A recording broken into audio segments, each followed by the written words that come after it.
বাইরে ট্রাভেলে গেলে বা বাসা থেকে বের হলে কোন বিষয়গুলো আসলে বা কোন জিনিসগুলো সাথে না নিলেই না?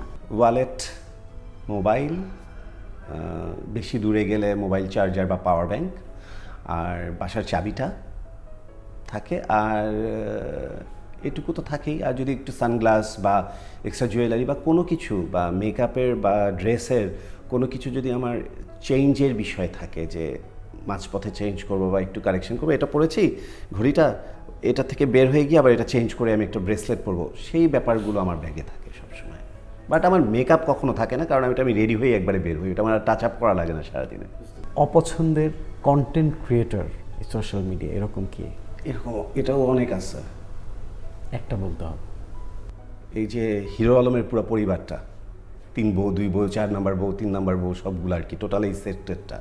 অ্যান্ড আরেকটা আছে ওই যে তোমার এই যে জুনিয়র সাকিব না কি জানো নাম, কেটে দিল যে, এই ভিডিওগুলো, এর সাথে এর ঝগড়া, এর স্বামী কেড়ে নিয়েছে, এর বউ কেড়ে নিচ্ছে, এর সাথে থাকতেছে না, এই যে ব্যাপারগুলো, এই ব্যাপারগুলো তো সোশ্যাল মিডিয়ার আমরা কেউ দেখার জন্য বসে নাই, আমরা কেউ বাধ্য না তো।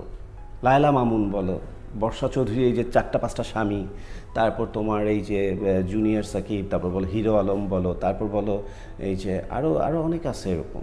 সবচেয়ে অপছন্দের নায়িকাকে? আছে, অনেকেই আছে, একজন কেউ নাই, অনেকেই আছে। ম্যাক্সিমামই নায়িকা বলেই মনে হয় না আমার, 2-4 জন ছাড়া আমার বাকিদেরকে নায়িকা মনে হয় না, কিন্তু তারা দীর্ঘদিন নায়িকার টাইটেল নিয়ে ঘুরে বেড়াচ্ছে, অনেকেই আছে।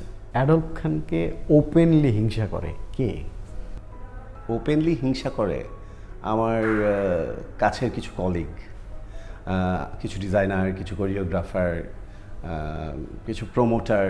আমি যে সেকশনগুলোতে বা যে সেক্টরগুলোতে তাদেরকে ছাড়িয়ে গেছি এবং তাদের থেকে অনেক দূর হেঁটে এগিয়ে গেছি, তারা পেছন থেকে আমি যাদেরকে দেখি তারাই আমার সবচেয়ে বড় এই যে আপনারা যেটা বলতেছে, এলএমই সার্টিফাইড বিশ্বসেরা কপারে তৈরি ওয়ালটন কেবলস, যা আপনার স্থাপনাকে রাখবে সব সময় নিরাপদ।